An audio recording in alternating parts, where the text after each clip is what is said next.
I picked up my New York Times one day, and I read Tyler Llewellyn, high school player from Riverside, California, has been killed on the practice field.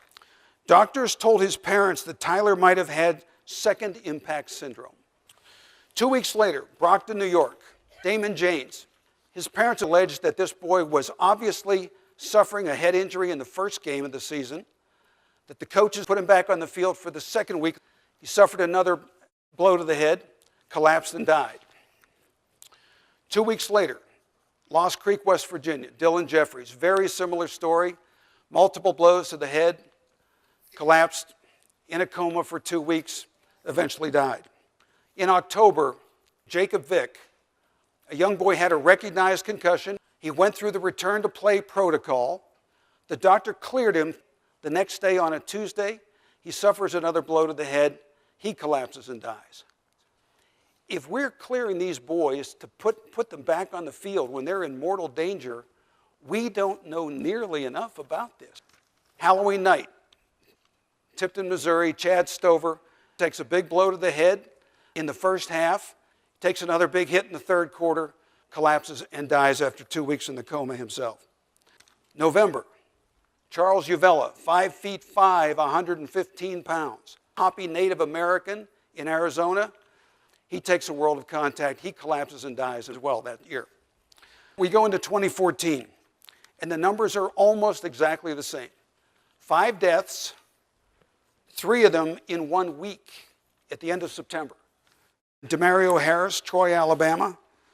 Isaiah Langston, Rollsville, North Carolina. Thomas Cutinella, Long Island. And then later in the season, Jamond Salley, South Hill, Virginia. Peyton Flowers, named for Peyton Manning, Weston, Mississippi. 2015, the numbers again are almost the same. 6 deaths, 12 to 24 permanent physical disabilities, and the one that is most telling is this boy, Kenney Bui from Seattle, injured on September the 4th, 2015, cleared by a doctor 13 days later after having gone through all the testing, all the return to play and return to learn protocols, cleared by the doctor to go back on the field, suffers another blow, collapses and dies. So I said to Bob, would you like to research this with me? And he said, Terry, I've been wanting to research this topic for 20 years.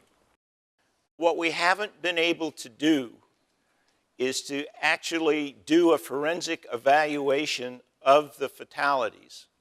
So when Terry came to me and essentially said, I think I have an organization that might be able to put in place a means by which we can enlist the parents of individuals that have had catastrophic injuries to allow their child to have their brain and spinal cords evaluated by proper radiologists, I couldn't be more excited to join and simply say, anything I can do, Terry, I'll help you with, because the second impact syndrome is theoretically totally preventable.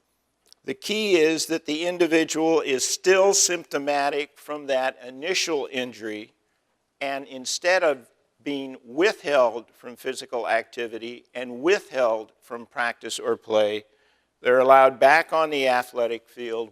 An individual goes from literally having taken that second blow to being a little stunned or not so very stunned, to walking back to the huddle or walking off the field, and then in a matter of 3 or 4 minutes, they're unconscious with fixed dilated pupils, respiratory embarrassment, because the brain has herniated. You flood the brain with blood in the vascular bed, inside the arterioles, predominantly in the capillary bed. Intracranial pressure goes up massively within a few minutes, and the individual, unfortunately, succumbs. And what this exciting development is, developing a team that will go to the site of wherever the injury happened to work with a family, obtaining brain and spinal cord and all medical records and imaging studies. And out of this, we hope to be able to definitively answer why these individuals died. We think in many cases it's second impact syndrome, but we really don't know in the majority of situations. And in addition, the pathology of this condition has really never, ever been totally worked out. And we hope through this collaboration to be able to do this and to prevent a number of preventable injuries that are happening in high school football.